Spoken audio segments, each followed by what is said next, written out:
नमस्कार शेतकरी बांधवांनो, ज्ञानगंगा चॅनलमध्ये आपले मनापासून खूप खूप स्वागत आहे।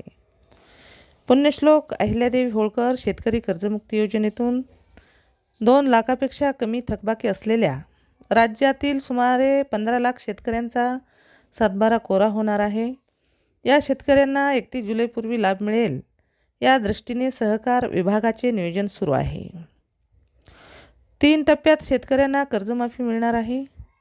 राज्यातील जिल्हा मध्यवर्ती सहकारी बँकाचे 12 ते 14 हजार कोटी रुपये या कर्जमाफीतून वसूल होणार आहेत।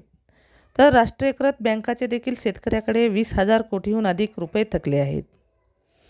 या बँकाचीही थकबाकी आता वसूल होणार आहे।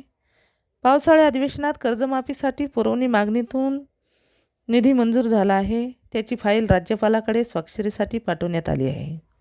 त्यांची स्वाक्षरी झाल्यावर वित्त विभागाकडून कर्जमाफीचा निधी सहकार विभागाकडे वर्ग केला जाणार आहे। तत्पूर्वी राज्यातील प्राप्तिकर भरणाऱ्या शेतकऱ्यांची यादी केंद्रीय अर्थ मंत्रालयाकडून राज्य सरकारला पाठविण्यात आली आहे। निकषानुसार अपात्र शेतकऱ्यांना वगळून पात्र शेतकऱ्यांच्या जिल्हा व तालुका गावनिहाय याद्या अंतिम करण्याचे काम सध्या युद्धपातळीवर सुरू आहे। पुढील आठवड्यात याद्या अंतिम झाल्यावर पहिल्यांदा 2 लाखापेक्षा कमी थकबाकी असलेल्या शेतकऱ्यांच्या खात्यात कर्जमाफीची रक्कम वितरित केली जाणार आहे। निकषात बदल केल्याने 56 लाख शेतकऱ्यांच्या कर्जमाफीसाठी 40,000 कोटी रुपये लागतील, असे कृषी मंत्री दत्तात्रय भरणे यांनी सांगितले आहे। राज्याचे मुख्यमंत्री देवेंद्र फडणवीस, उपमुख्यमंत्री सुनेत्रा पवार, एकनाथ शिंदे यांच्या नेतृत्वातील सरकारने अडचणीतील शेतकऱ्यासाठी पुण्यश्लोक अहिल्यादेवी होळकर शेतकरी कर्जमुक्ती योजना जाहीर केली आहे। योजनेतून थकबाकीतील शेतकऱ्यांना 2 लाख रुपये तर नियमित कर्जदारांना 50,000 रुपयापर्यंत प्रोत्साहनपर अनुदान मिळणार आहे।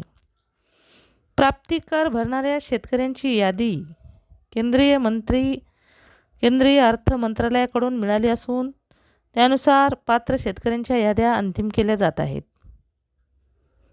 दुसरीकडे मागण्यामधून कर्जमाफीसाठी मंजूर निधीच्या फाईलवर 2 दिवसात राज्यपालांची स्वाक्षरी होईल।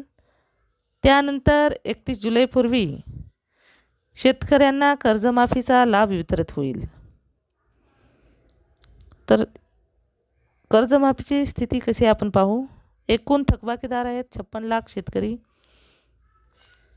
एकूण 56 लाख शेतकरी आहेत। थकबाकी आहे 36,000 कोटी। जर तुम्हाला शेतीविषयी अशीच नवनवीन माहिती जाणून घ्यायची असेल तर आमच्या चॅनलला सबस्क्राईब करा।